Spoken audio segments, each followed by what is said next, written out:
suka hati tepuk tangan. Siapa nama Tuhanmu yang Esa? Allah. Yang keras. Siapa nama Tuhanmu yang Esa? Allah. Allah kan menyayangi, Allah kan mencintai pada santri yang rajin mengaji. Pada santri yang rajin mengaji. Pada santri yang rajin menangis. Menangis pada hukum. Oke, baik semuanya. Tepuk satu. Satu. Satu. Tepuk dua di atas. Tepuk dua. Dua. Dua satu. Satu. Satu. Sate. Sip, bagus. Tepuk dua. Dua. Dua. Duit. Hebat semuanya ya. Baik Ustaz yang saya hormati ya. Ini hanya saingan saja ketika kita memang menghadapi anak-anak, anak TK, TK ini mau seperti itu ya. Jangan langsung materi. Assalamualaikum warahmatullahi wabarakatuh. Alhamdulillah. Istilahnya langsung ke materi hafalan, ke materi lain sebagai kita. Ini apa namanya? Dikondisikan dulu anak-anaknya ya. Baik Ustaz yang saya hormati, alhamdulillah ya. Pada pagi hari ini yang sangat cerah, bersyukur kepada Allah. Saya sendiri bisa bertemu, bisa bermuwajahah, bisa bisa bersilaturahim dengan para panji, ya. Tahu panji nggak? Entahnya. Panji apa? Pasukan jihad, pasukan jihad yang siap memberantas buta huruf Al-Quran, ya. Insya Allah di PMJ sini ya, pesantren masyarakat Jogja, Cimbung ya. Jogja karena di Jogja ada PMJ juga ya. Pesantren masyarakat Cimbung ya. Nah, alhamdulillah di sini pada semangat sekali ya untuk mengikuti pelatihan. Makanya di sini saya ingin memberikan motivasi sedikit kepada ustaz-ustaz semuanya bahwa orang-orang yang sering mengurus Al-Quran, orang-orang yang sering memberantas buta huruf Al-Quran, dia akan mendapat predikat dari Allah. Yang pertama, dia akan dijadikan sebagai keluarganya Allah. Subhanallah, ini merupakan keluarganya Allah. Misal, kita kalau jadi keluarganya Lurah, senang gak tadi? Itu budeku, wah itu budeku jadi lurah jumping, senang gak? Bangga, senang. Apalagi kita jadi keluarganya Allah. Man qila ya Rasulullah, siapa yang akan dijadikan sebagai keluarganya Allah? Ya, yaitu ahlul Quran. Yaitu ahli Quran, orang yang sering mengajari Al-Quran, orang yang sering baca Al-Quran. Ahlullah, mereka itu akan dijadikan sebagai keluarganya Allah, wa khassatuh, dan akan diberikan keistimewaan. Dua predikat ini yang diberikan oleh Allah kepada kita. Yang pertama, kita akan dijadikan sebagai keluarganya Allah. Yang kedua, kita akan diberikan keistimewaan. Subhanallah ya. Di Jogja banyak sekali para aktivis gerakan Al-Quran yang sekarang hidupnya sukses, hebat. Ya. Nah, di Jogja malah itu ada yang jadi lurah kemarin ya. 2 periode kepilih terus tanpa uang, tanpa apapun, tanpa materi. Pakai apa modalnya? Pakai jadi lurah 2 periode. Percaya nggak? Percaya nggak? Percaya janji Allah wa khassatuh, dia akan diberikan keistimewaan. Para istri kalau punya lebaran berapa? Pak, Bro. Gimana? Lebaran habis berapa di sini biasanya? Wah, nggak tahu, saya belum pernah nyalon. Pokoknya banyak ya. Berapa sudah ini tidak mantan ustaz aja yang nyalakan dulu dicalonkan. Subhanallah. Allah betul-betul memberikan keistimewaan. Ya. Ada yang jadi apa, pejabat, ada yang PNS tanpa tes. Banyak di Jogja PNS tanpa tes, tiba-tiba sudah berkasa. Gara-gara apa? Gara-gara cari Al-Quran. Subhanallah. Ya, ada yang belum punya jodoh, gampang jodohnya di sini, antar ustaz-ustaznya saja. Ya boleh ya? PMJ jadi mediain nggak apa-apa, bagus sekali. Paling luar biasa PMJ. Ya, coba daripada kita. Mas, itu calonnya dari mana ya datangnya? Dulu ketemu di terminal. Iya, ke terminal. Kan kalau beda kalau gini. Mas, itu calonnya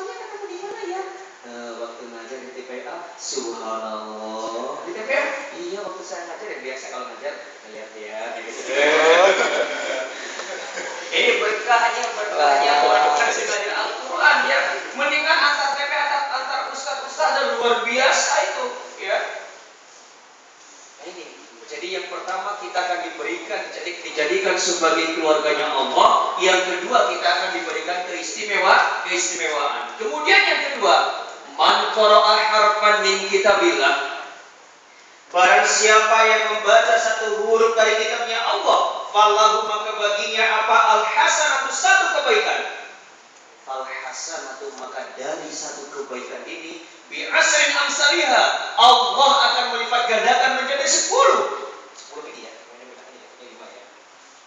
La aqulu, saya tidak berkata, kata Rasulullah, alif lam mim harfun. Saya tidak berkata alif lam mim satu huruf. Walakin, dan akan tetapi, alifun harfun, wa lamun harfun, wa mimun harfun. Alif-alif berapa huruf? 3. Ada 3 huruf. Janji Allah bi asrin amsalihha, Allah akan melipat gandakan menjadi 10. 3 kali 10 berapa? 30. Bayangkan kalau kita membaca Al-Quran, ngajari Al-Quran, ya, berapa investasi kita yang diberikan kepada Allah Subhanahu wa Ta'ala. Misal, kita ngajari santri kita, ya, umpamanya dalam Iqra, pakai Iqra ya, pakai Iqra ya, Iya. Iqra ya, satu halaman, ya, ngaji, ayatnya ngaji. A'udzu billahi minasy syaithanir rajim. Bismillahirrahmanirrahim. Ayo. Masuk. Bagus. Jahada. Pinter. Sampai apa? Sampai satu halaman. Shadaqallahul azim. Sebentar deh. Tunggu dulu, ada beberapa huruf yang saya ajarkan. Pernah baca begitu? Pernah itu belum? Belum. Tidak saking ikhlasnya atau mungkin saking tidak tahu ilmunya, pahalanya. Coba bayangkan dalam satu halaman ini, dalam satu Iqra itu ada berapa huruf? Banyak. Misal, dalam satu halaman itu ada 30 huruf. Janji Allah, ya, satu akan dikalikan menjadi 10. 30 kali 10 berapa? 300 kebaikan yang kita ajarkan kepada satu santri.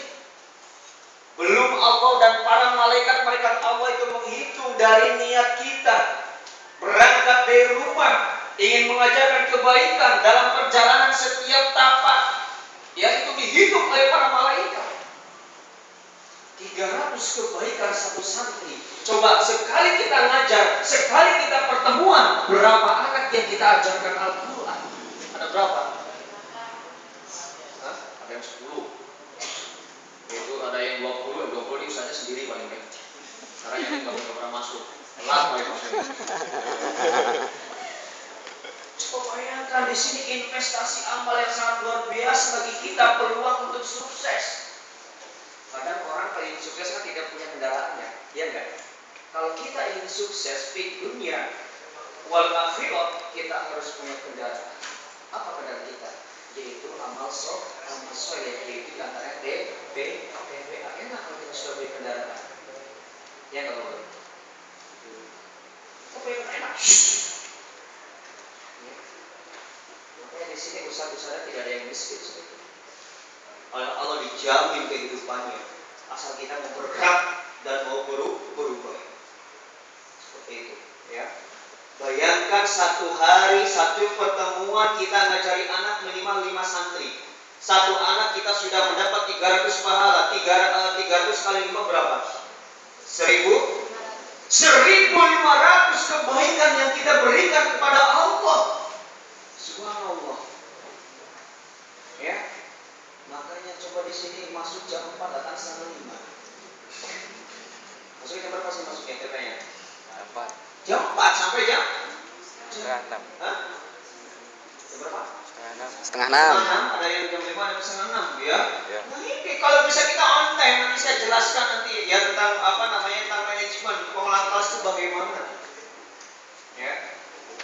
Nah ini saya akan menyampaikan tentang Ustadz. Jadi saya nanti sini akan menyampaikan 3 materi. Tingkat dasar ini ada 3 materi, satu profil Ustadz, yang kedua manajemen pengelolaan kelas, ya. Terus kemudian yang ketiga ada metode Iqra. Bagaimana kita mengajar Iqra, ya. Seperti itu. Luar biasa nih pahala yang diberikan oleh Allah kepada kita, ya. Banyak teman-teman saya yang yang gara-gara ngajar TPA sekarang sudah 2. Ya biasa selain ngajar, ya, ngajari anak-anak, terus takmir, terus masjid, bisnisnya jalan, luar biasa, ya. Banyak sekali keajaiban yang diberikan Allah kepada para pengajar Al-Quran. Saya kemarin ngurus TPA di Jogja, mungkin daerah Bantul, ya.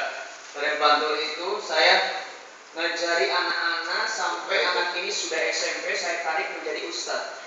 Subhanallah, ketika kelas 3 SMP kan mendekati ujian, Pak, ya. Ujian itu kan biasa ribut itu jadi les setiap sore, les kemana-mana, betul tidak? Ke lembaga pendidikan, ya, seperti itu, ya. Tapi dia seminggu 3 kali dia selalu menyempatkan diri untuk mengajar TPQ, untuk mengajar TPA. Yang lain teman-teman kelasnya teman-teman kelas itu pada ribut ngurusnya untuk persiapan ujian.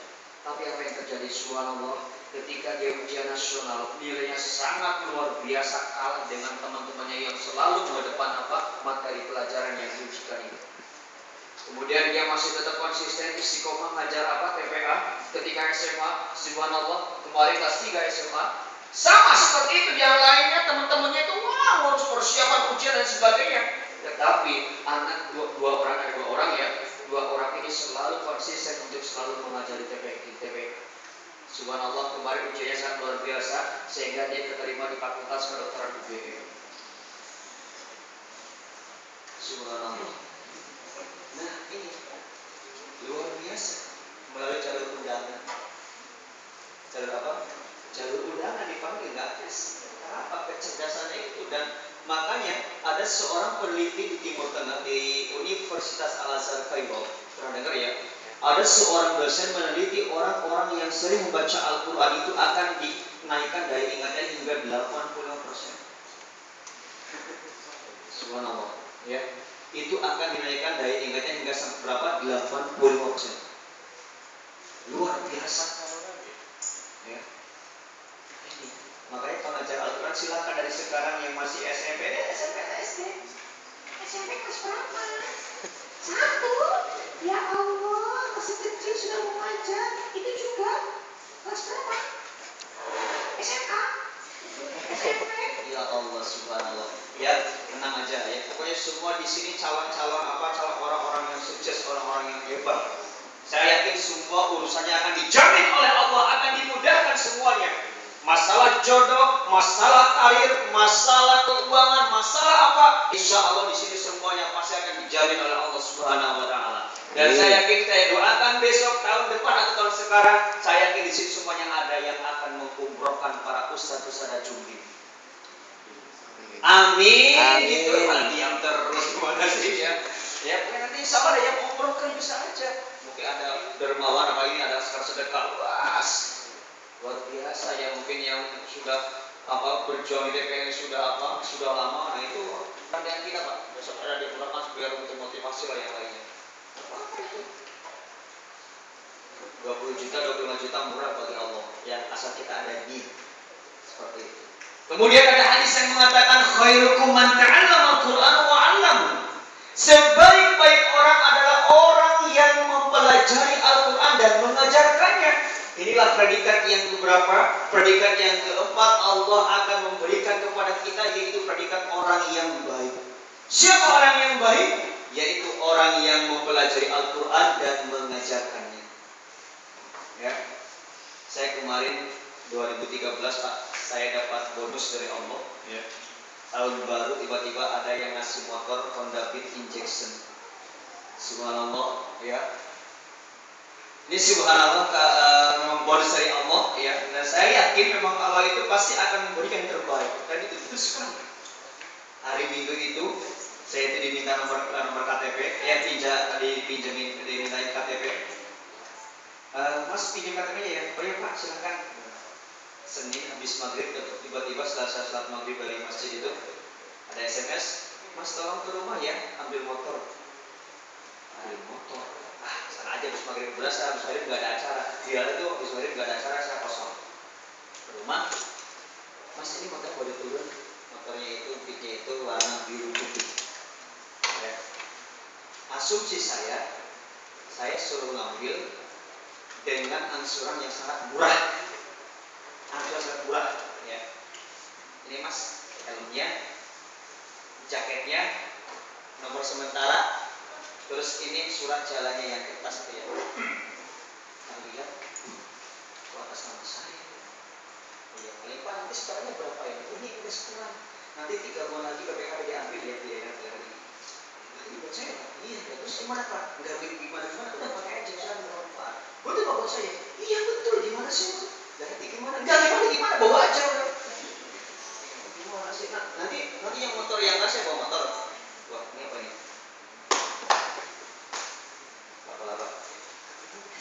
Iya, laba-laba itu nanti bahaya nanti kalau kena ini. Nah setelah itu nanti motor yang saya biar membantu saya yang bawa. Saya bingung pak itu. Udah, Mas kan pakai ini aja motor yang baru.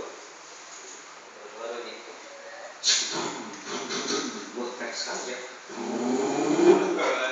Ya sampai sekarang alhamdulillah ya semua ngomong.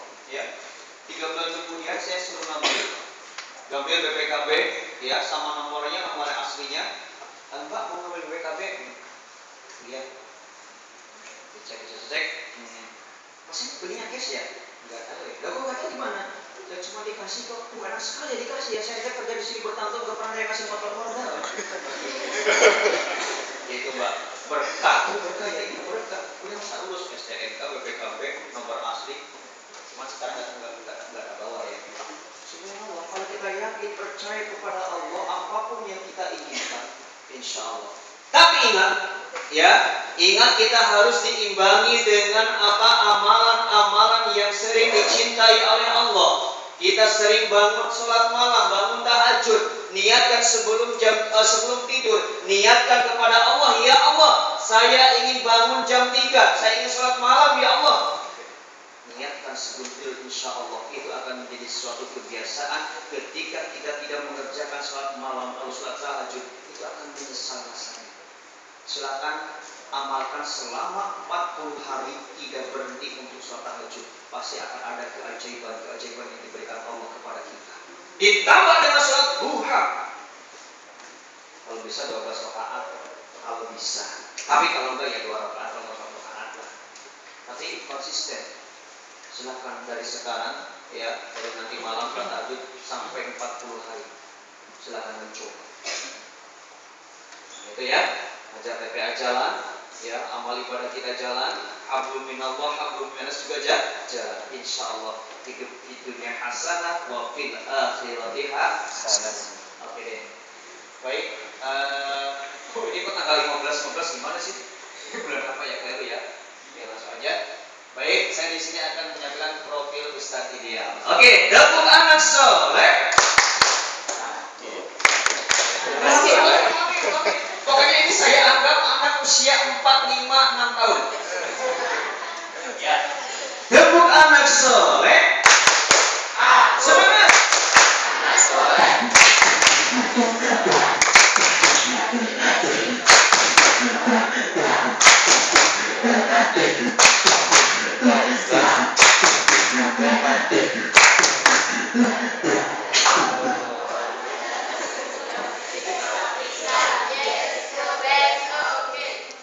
Lempem. Oke, baik semuanya. Kalau saya panggil anak soleh, jawabnya siap gitu ya. Anak soleh, Siap. anak soleh, Siap. anak soleh, Siap. anak salah. Nah, sih bagus ya. Jadi ini untuk menarik perhatian anak-anak ya.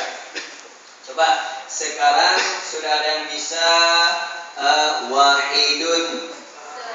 wahidun Satu. isnaini Dua. salah satun Tiga.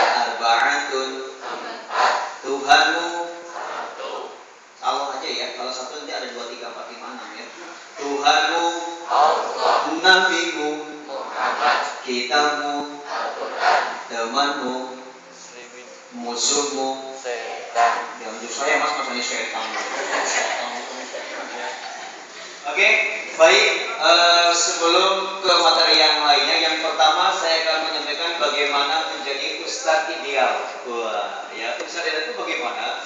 Ya, ustadz, ya saya ingin menyampaikan masalah ustadz dulu. Ya, ustadz itu adalah panggilan bagi guru di TPA ataupun PES, ya, pondok pesantren. Ustadz, ya, profesi yang tepat dan menjanjikan karena memiliki banyak keutamaan. Profesi yang tepat dan menjanjikan karena memiliki banyak keutamaan. Artinya apa? Ya, di sini semua sudah saya sampaikan tadi. Itu ketika kita ngajari Al-Quran, otomatis kita sudah menjadi ustadz. Tapi ingat, profesi ini jangan dijadikan sebagai apa namanya, niatnya untuk dari materi, cari apa, uang, cari ini, cari itu. Tidak. Kita semata-mata karena lillahi ta'ala, ya. Nama lain mungkin ustaz itu apa? Ada murid, ada mudaris atau mu'alim, ya. Nah, keutamaan sebagai ustaz, ya. Satu, menjadi orang yang terbaik di muka bumi. Luar biasa. Orang yang terbaik, ya, kata tadi saya sampaikan, ya, sebaik-baik kamu adalah orang yang mempelajari Al-Quran dan mengajarkannya. Kemudian apa lagi? Dimintakan rahmat kepada Allah oleh semua penghuni langit dan bumi sehingga hidupnya tenang, tentram, damai dan bahagia. Ada hadis yang mengatakan, ya, bahwa apa namanya, makhluk-makhluk Allah yang ada di bumi, di langit, di lautan itu akan membaca sholawat, akan mendoakan kepada kita, kepada orang-orang yang menyampaikan kebaikan, terutama di sini adalah para ustaz, para pengajar Al-Quran. Mereka mendoakan kita, ya. Masa tidak yakin dengan keterangan ini, ya. Yang ketiga, sebagai orang besar, ya nih, kita besok akan menjadi orang yang besar. Imam Ghazali menulis tentang kedudukan ustaz yang mengajarkan ilmunya kepada orang lain sebagai orang besar. Subhanallah, derajatnya ditinggikan oleh Allah Subhanahu wa Ta'ala. Seorang pengajar, seorang berilmu itu akan diangkat derajatnya. Yarfa'illahu alladzina amanu minkum. Terus walladzina utul ilma darajat. Allah akan mengangkat orang-orang yang berilmu, ya, orang yang beriman dengan beberapa derajat.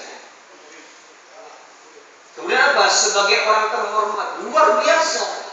Imam Syauqi menulis dalam syairnya, hormatilah guru, karena guru itu kedudukannya hampir mendekati Rasul, lebih-lebih seorang ustaz Al-Quran.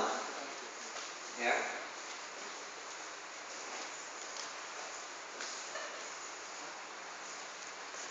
Apalagi mendapat pahala yang besar, ya, mendapat pahala apa yang besar.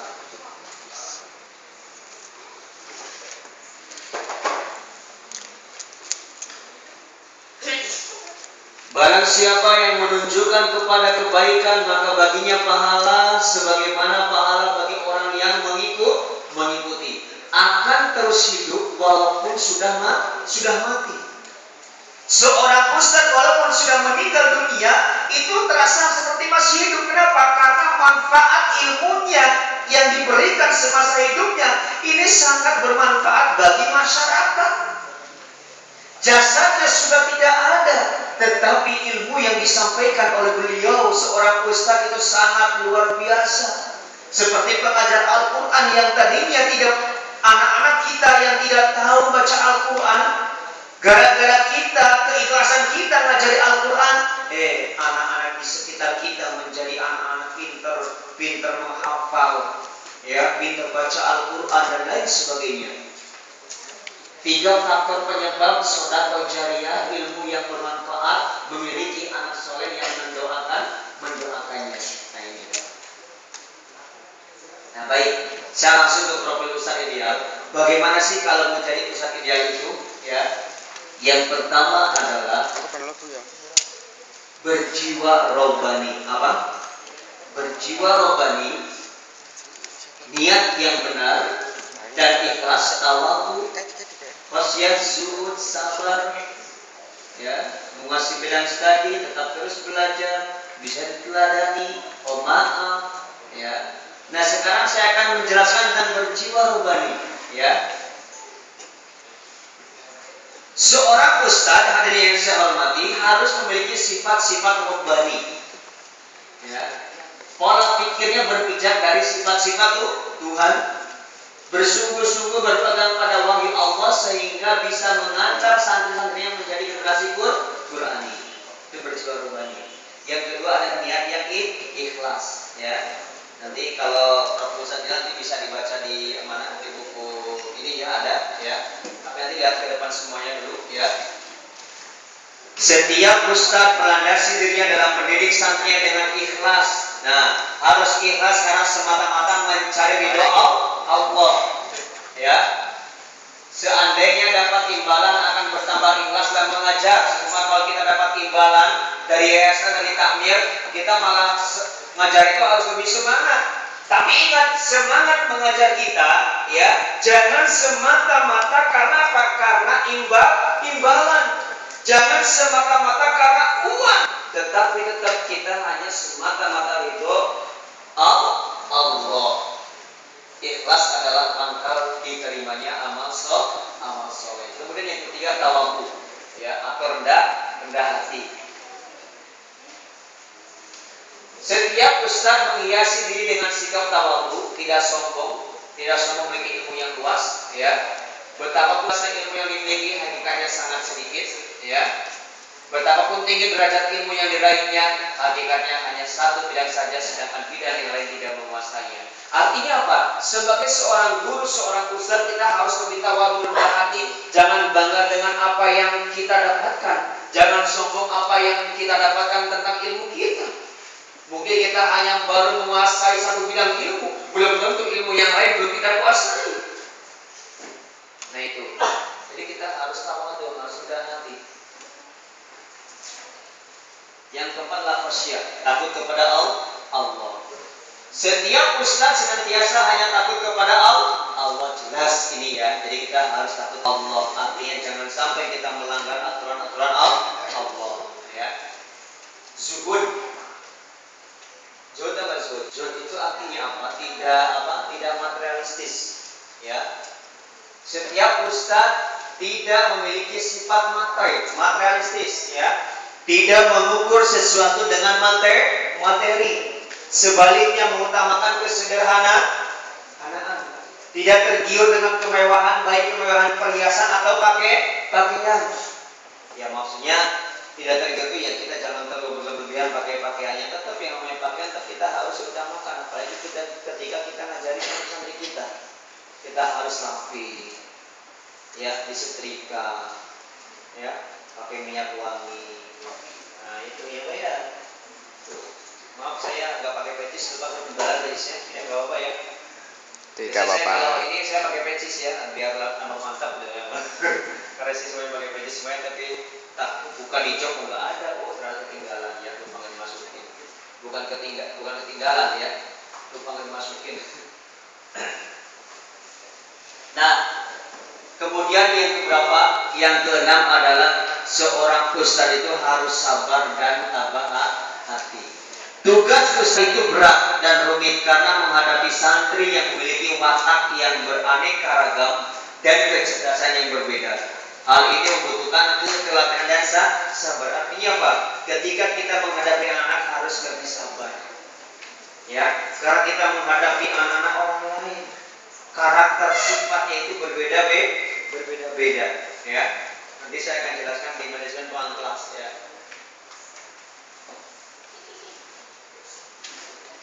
Ini ada ustadz dituntut memiliki sifat sabar dan tabah hati. Wasbiru innallaha ma'as sabirin. Bersabarlah kamu, sesungguhnya Allah bersama orang-orang yang sabar. Dijelaskan pula dalam Quran surat Yusuf ayat 87. Wa ma tai'asu min rawhillahi innahu la yai'asu min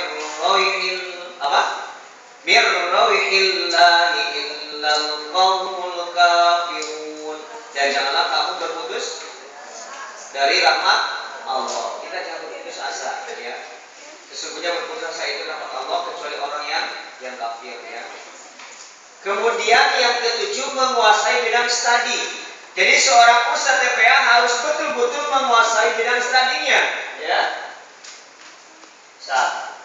Setiap ustadz wajib menguasai tentang bidang studi yang diajarkan. Pepatah mengatakan orang yang tidak punya tiada bisa memberi. Untuk itu ustadz harus memiliki pengetahuan yang dibutuhkan oleh anak.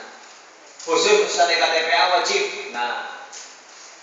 Fasih membaca Al-Quran dan menguasai ilmu tajwid. Nah ini karena apa? Karena kita ngajari Al-Quran harus fasih ngajarkannya ya.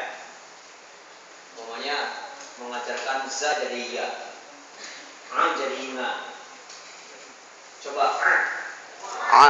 alamin. Ngajarnya apa ya? Nah ya. Takutnya apa? Takutnya nanti kalau mau jadi imam Alhamdulillahi Rabbil Alamin. Ngalamin. Terus kalau apa? Kalau mengajarkan za itu jangan pakai ya. Za ya. Takutnya pas dia membaca surah-surah pendek ya.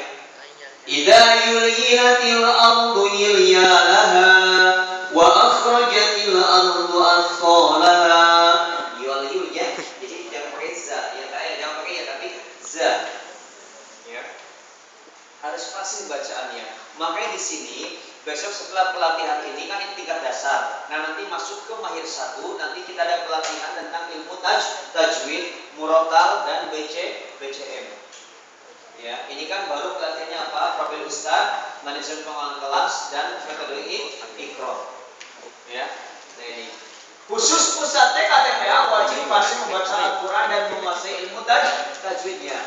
Ya, minimal kita udah tahu lah bagaimana pengucapan makhrajul hurufnya, ya. Mampu menulis huruf Al-Quran. Jadi kalau bisa seorang ustaz belajar untuk menulis Al-Quran, dibiasakan. Ya. Hafal dengan prasem materi-materi hafalan, kita harus hafal. Hafalannya seperti apa? Doa-doa. Allahumma ghfirli wa liwalidayya warhamhuma kama rabbayani saghira. Rabbana atina fid dunya hasanah wa fil akhirati hasanah wa qina adzabannar. Nah itu. Ya, biar pelan-pelan jangan Allahumma ighfirli wa liwalidayya warhamhuma kama rabbayani shaghira. Rabbana atina fid dunya hasanah wa fil akhirati hasanah wa qina adzabannar. Dibiasakan pelan makhrajnya ya. Ya. Jangan cepat-cepat ya. Allahumma baini wa baina Allahumma ba'id baini wa baina khataayaya kama ba'adta bainal masyriqi wal maghrib. Itu ya. Hafal terampil dalam BCM ya, nanti itu di mahir 2 dijelaskan nanti bagaimana kita bermain cerita dan menyanyi. Menguasai metode Iqra dan terampil mengajarkannya, nanti saya akan jelaskan metode Iqra ya. Fasih berbahasa Arab ya, kalau bisa belajar. Terus kemudian tetap terus belajar ya, setiap ustaz dituntut terus belajar untuk meningkatkan pengetahuan khususnya yang diajarkan ya. Tetap kita harus mengikuti pelatihan-pelatihan, ikut ya, biar apa? Biar nambah wawasan kita ya. Seperti ini luar biasa ya. Ada berapa? Ada 5, ada 60 orang, sebenarnya ada 6.000 ditambah para malaikat ya. Coba ini ya. Bisa diteladani ya. Seorang ustadz ya harus bisa jadi contoh teladan bagi santri-santrinya, baik ucapan, tingkah laku maupun ketaatan kepada Allah. Nah ini jadi seorang ustadz itu harus diperhatikan ucapannya, tingkah laku kita, cara makan kita, cara minum kita, bagaimana kita berinteraksi. Ya, jangan sampai depan anak-anak, ayo jawab, atau bro, mana bro?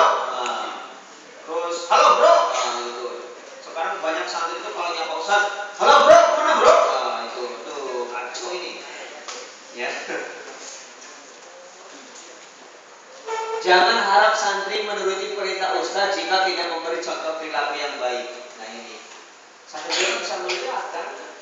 Wow, kita koordinasi kepada santrinya tahu kelakuan Ustaznya, males. Gak. Terus kemudian apa? Tugas Ustaz tidak sekedar mengajari kelas, namun juga menjadikan dirinya sebagai wujud nyata dari apa yang ajarkannya. Ya, apa yang diucapkan harus sesuai dengan tingkah lakunya.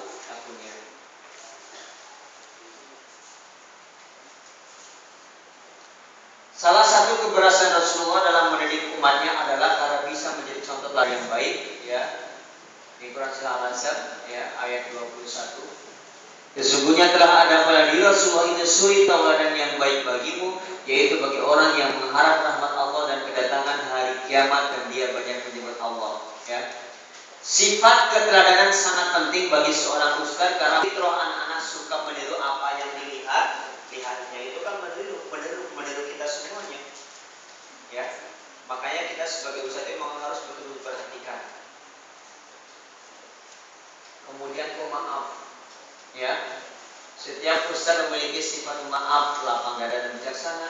Keberhasilan Rasulullah dalam dakwahnya dikarenakan beliau memiliki sifat maaf. Untuk itu bila ingin misi ustaz berhasil dalam mendidik para santrinya, hendak suka memberi maaf, sanggup menahan diri dari amarah, ya, tidak dendam dan lapang dada. Ini ustaz ya.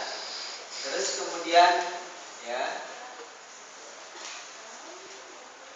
Closing ya, demikian uraian tentang profil Ustaz ideal yang dapat dipakai untuk bagi para ustaz dalam melaksanakan misinya untuk mendidik para santrinya ya. Marilah kita berikrar. Lihat ke depan. Kalau di sana ada 1000 ustaz, sayalah yang ke 1000. Kalau di sana ada 100 ustaz, sayalah yang ke 100. Kalau di sana ada 10 ustaz, sayalah yang ke 10. Kalau di sana hanya ada 1 ustaz, itulah nah, tepuk tangan semuanya. Luar biasa ya. Ini materi profil ustaz ya, ada sedikit nanti yang kita dipandang lebar itu di materi manajemen ya.